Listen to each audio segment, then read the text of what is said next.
milk is there. The bread, ha? Ay, wait. You got the porridge? Bye-bye, Gustav!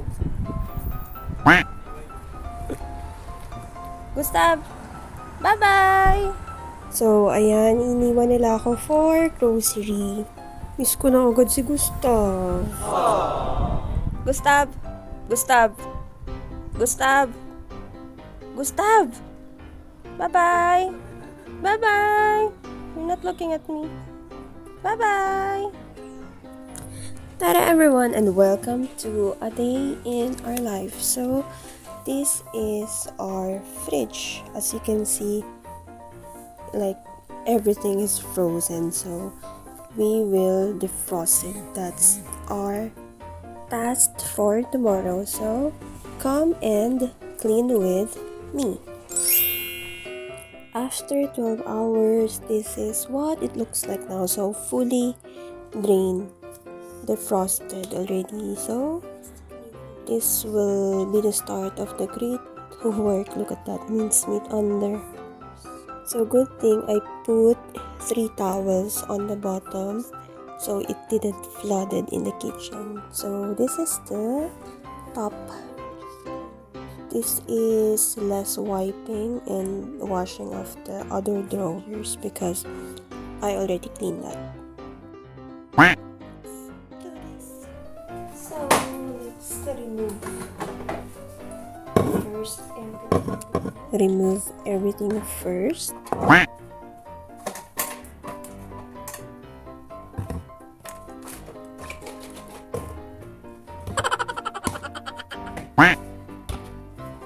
Wipe, wipe, wipe.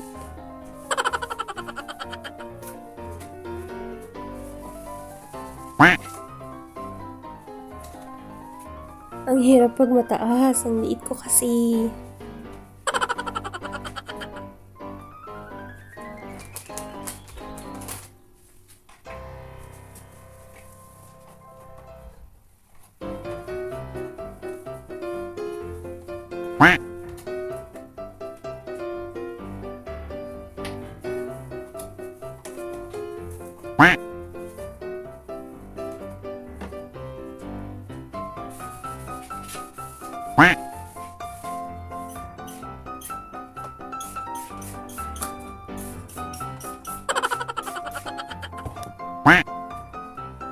Magtatanggal na tayo ng mga drawer.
This is a packaging of a yogurt.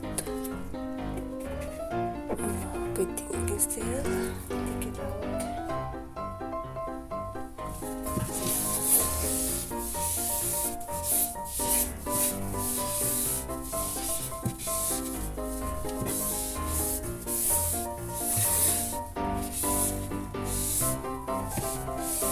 So our fridge has marks. This is color blue.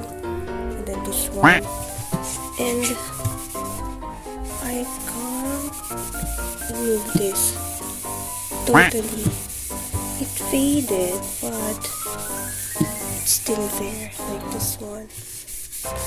So I don't know how to remove marks.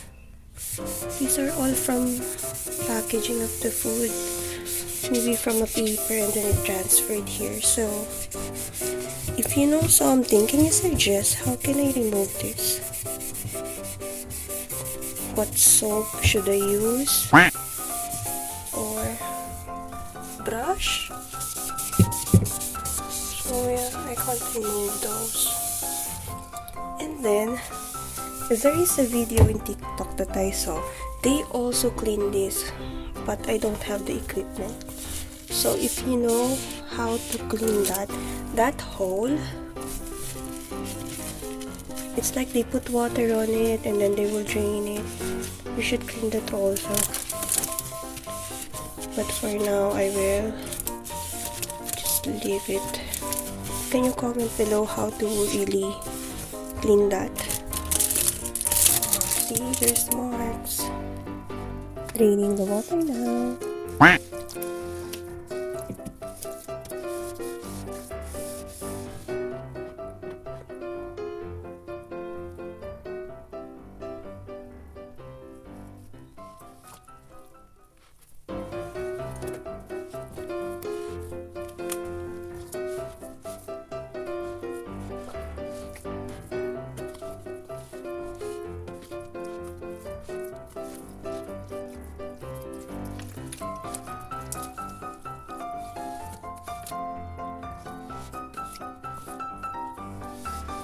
This towels needs a good wash later.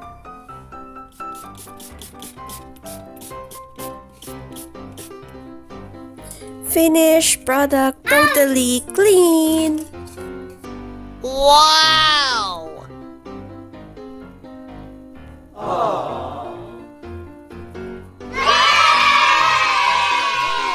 already done, and I'm already done bathing. So I'm just waiting for my husband to arrive, and they have a surprise for me. Hey, Jollibee!